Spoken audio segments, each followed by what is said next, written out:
ಆದಿತ್ಯ ಯಾಕೆ ಕರೆದೆ? ನಮ್ಮ ಮದುವೆ ವಿಷಯ ಮಾತಾಡೋದಕ್ಕೆ ಆದ್ಯ.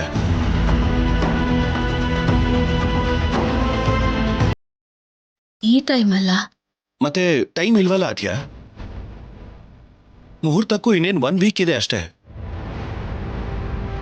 ಮುಹೂರ್ತಕ್ಕೆ 2 ಡೇಸ್ ಮುಂಚೆನೆ ನಮ್ಮ ಮಮ್ಮಿ ಡ್ಯಾಡಿ ಬಂದ್ಬಿಡ್ತಾರೆ. ಆದ್ರೆ ಇಲ್ಲಿ ನೋಡಿದ್ರೆ ಅಂಕಲ್ ಅರೆಸ್ಟ್ ಆಗಿದ್ದಾರೆ.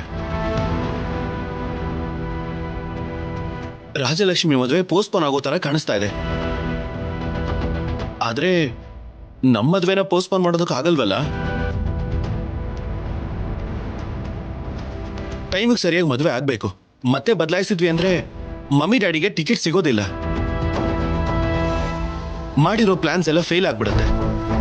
ಅದಕ್ಕೆ ನಮ್ಮ ಮದುವೆಗೆ 2 ಡೇಸ್ ಮುಂಚೆನೆ ಪಕ್ಕದೂರಿಗೆ ಶಿಫ್ಟ್ ಆಗೋದು ಒಳ್ಳೇದು ಅನ್ಸತ್ತೆ. ಅಲ್ಲಿ ದೊಡ್ಡ ಹೋಟ್ಲಲ್ಲಿ ಸ್ಟೇ ಮಾಡೋಣ. ಮದುವೆಗೆ ಮಂಟಪ ಬುಕ್ ಮಾಡೋಣ. ಮದುವೆ ಆಗ್ತಿದ್ದ ಹಾಗೆ ಅಲ್ಲಿಂದ ಹಾಗೆ ಏರ್ಪೋರ್ಟ್ಗೆ ಹೋಗೋಣ. ಏನ್ ಮಾತಾಡ್ತಿದ್ಯಾ ಆದಿತ್ಯ? ಅವನ್ ಮನ್ಸಲ್ಲಿರೋ ವಿಷಯನೇ ಮಾತಾಡ್ತಿದ್ದಾನ ಆದ್ಯ. ಅವನು ಮಾಡೋಕ್ಕಾಗೋದನ್ನೇ ಮಾತಾಡ್ತಾ ಇದ್ದಾನೆ.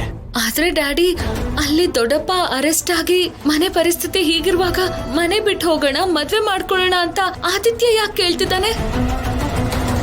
ಈ ಮನೆ ಹೀಗಿದ್ರು, ನಿಮ್ಮ ದೊಡ್ಡಪ್ಪ ಅರೆಸ್ಟ್ ಆಗಿ ಅಲ್ಲಿದ್ರು, ಯಾವುದು ನಮ್ಮ ಕೈಯಲ್ಲಿಲ್ಲ ಆದ್ಯ. ಇದರಲ್ಲಿ ನಾವು ಮಾಡೋಕ್ಕಾಗೋದು ಏನೂ ಇಲ್ಲ.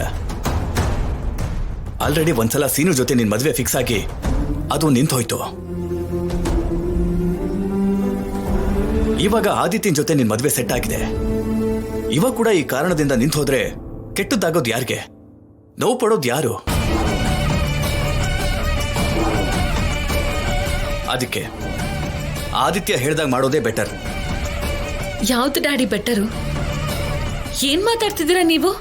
ಸೆಲ್ಫಿಶ್ ಆಗಿ ಅನ್ನಿಸ್ತಿಲ್ವಾ ನಿಮ್ಗೆ? ಮಗಳ ಮದುವೆ ನಿಲ್ಬಾರ್ದು ಅಂತ ಹೋರಾಡೋದ್ರಲ್ಲಿ ಸೆಲ್ಫಿಶ್ನೆಸ್ ಕಾಣಿಸ್ತಾ ಇದೆಯಾ ನಿನಗೆ ಆದ್ಯ? ಹೌದು. ಮಗಳ ಮದ್ವೆ ಅಂತ ಈಗ ಹಾರಾಡ್ತಾ ಇದ್ದೀರಾ. ಆದ್ರೆ ಅಮ್ಮ ಹೋದ್ಮೇಲೆ ನನ್ನ ಅಮ್ಮನ ಹಾಗೆ ತಮ್ಮ ಮಡ್ಲಿಗೆ ಸೇರ್ಸ್ಕೊಂಡಿದ್ ಯಾರು?